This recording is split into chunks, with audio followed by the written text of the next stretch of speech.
Dell. Welcome back. I want to talk to you today about warranties on new computers. All right, so what does that mean? You have a warranty on your new computer. Well, I can tell you that many years ago, before high-speed internet, before all this outsourced tech support, Dell computers used to use American-based tech support agents, and yours truly actually worked for a company that did tech support for Dell right here I was in Florida at the time. So I'm a little familiar with the Dell tech support system, and I choose to pick on them because they have a way of really promoting that they have this pro support. They call it pro support in some places. They call it the 3-year hardware service with on-site service after remote diagnosis. Let's see what it means. All right. So step one, we're going to go into what it actually says. This is the entire content of the, I think, 16 pages of the Dell warranty. And what we're going to do is we're going to take the first few pages of it, the real meat of it, and look at it line by line. I promise this won't be too painful, though. You should even get a little bit of fun and excitement out of it. This, to me, is ridiculous that they even have to have this, but let's see, maybe we can understand it a little bit and look at what it says. Okay, so now that's out of the way.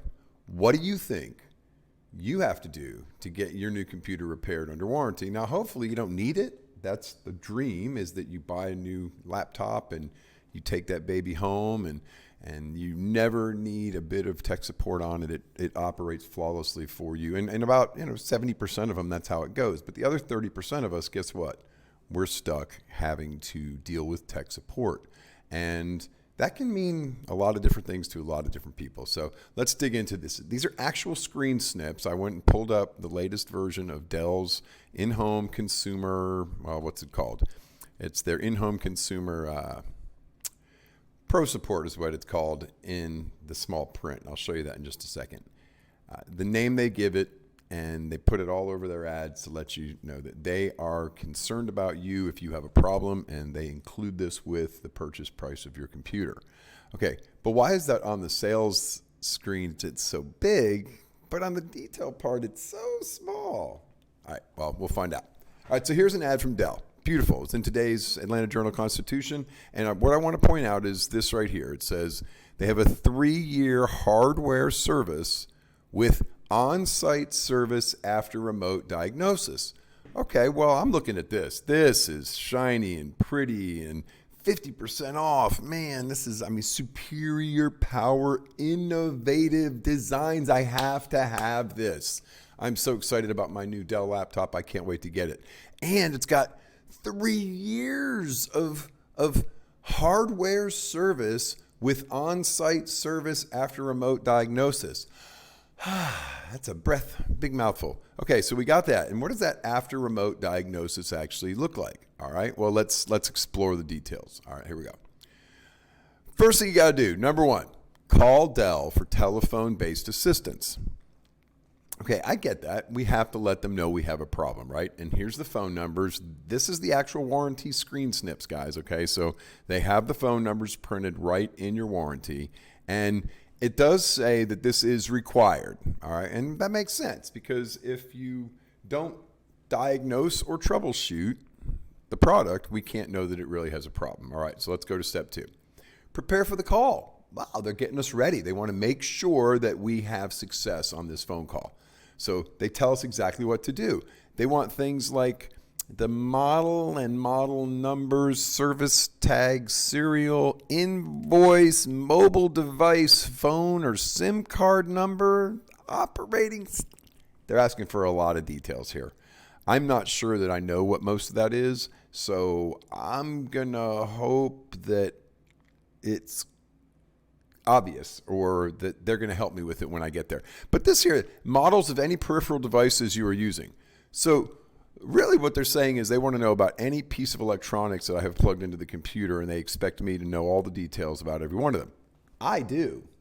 I'm sure that a lot of their users don't, though, and therein lies part of the problem. Okay, step 3. Explain your problem to the technician. Well, absolutely. If I had any freaking idea what was wrong, I would be able to explain it to him. Heck, if I knew what was wrong, I could probably fix it myself. But let's see what it says. You're ready to describe the problem you're having with your product. It doesn't work. I feel like an old cartoon from the internet way back when by a gentleman. I don't recommend people looking at it because it's not necessarily the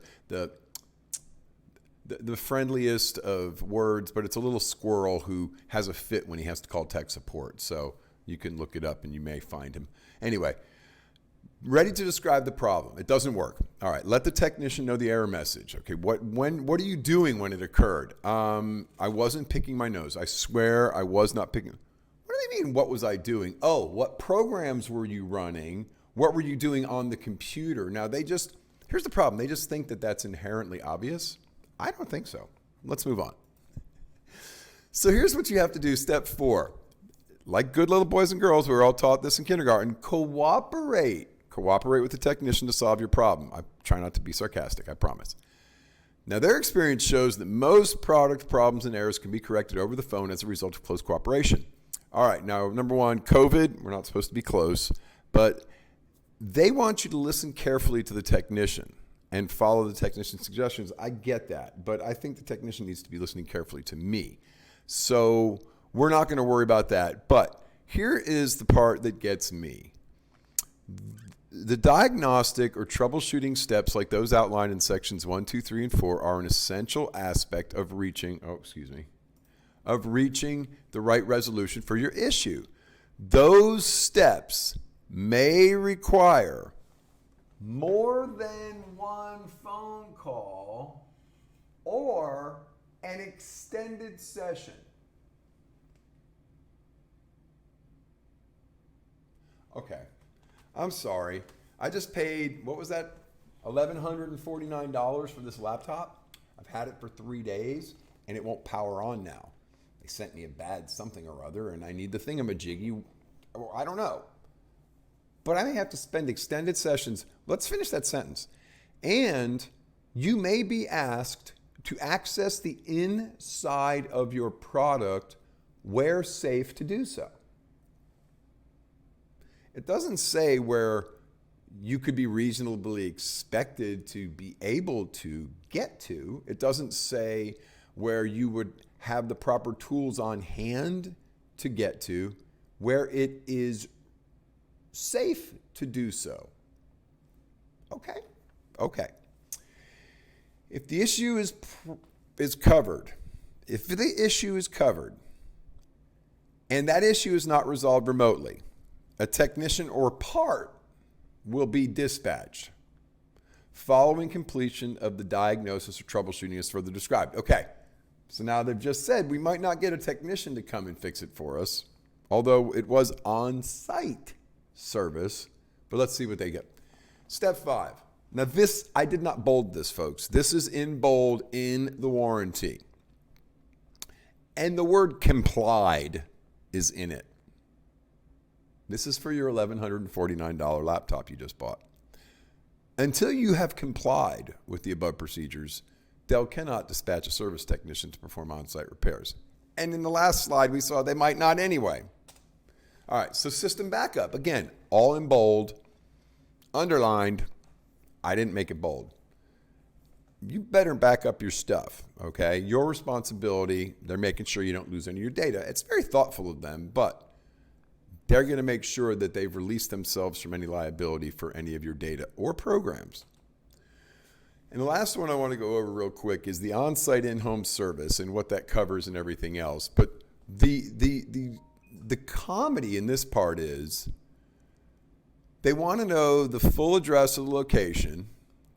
They make sure that they tell you that the things depend on the time of day of your call, the service alternative that you purchased, parts availability, geographical restrictions, weather conditions, and the terms of this agreement, which means if you didn't cooperate with the technician, and I'm not sure who gets to determine whether it was cooperation or not, then we'll send somebody. But here's the beautiful part. Usually in 1 or 2 business days following completion of remote diagnosis, to arrive at your location for service on a day that is during your principal period of maintenance, or PPM, as follows. All right, now this seems like they're making it a lot more difficult than it needs to be, but what's concerning me is the usually within 1 to 2 business days. I run my entire business off this computer. I paid a lot of money for it. I have an expectation of it to work. It's less than a year old. I can't run my business. And their attitude is, we'll get there if and when we can. Let's just go down a little bit more about the types of PPM that we have. And I don't even, it makes no sense to me, but I want to read the last sentence. Under nights and weekends, on-site, in-home service, letter B, last sentence. If the service technician is dispatched on a Thursday after 5 p.m., nights and weekend service is unavailable on the following Friday, Saturday, and Sunday, and the service technician may take an additional business day to arrive at your location. Oh, Lord, please make it stop. So really, what you're getting is a name, something that's new. Hopefully it's coming out of the box working. And it's really never been touched by a human being except to turn the power on and off and make sure that it powered on. They're hoping it works when it gets to you. Okay, I have a better solution for you. How about if you had local sales, service, installation of all your home electronics with 35 years of experience, 355-star Google reviews, and you can walk in the door and we'll fix it on the spot if something breaks on your new computer. And we'll give you a 1-year warranty on it, just like the big guys do. Okay, so we're right down the street. It's iluvmygeek. You can see in the image there, you can text geek to 21,000. That's some new shirts we just had made up. You could pick one of those up too if you want to show it off around town. Look for the big purple flags out in front of the store and come and visit our shop dog, Coco. So guys, you don't have to deal with the big box stores. You don't have to deal with the big brand names. You don't have to deal with tech support warranty stuff that's 12 pages or 16 pages long. Come talk to your local guys. We sell all refurbished computers and we'll make sure that you have something that works. And if you don't like it, bring it back in the first 14 days. We'll swap it or give you your money back. And if something isn't to your liking, ask us and we'll get it fixed for you. Go read some of our Google reviews, find out what people say, and then with confidence, come and shop at our store. Happy holidays. This is Robin with iluvmygeek.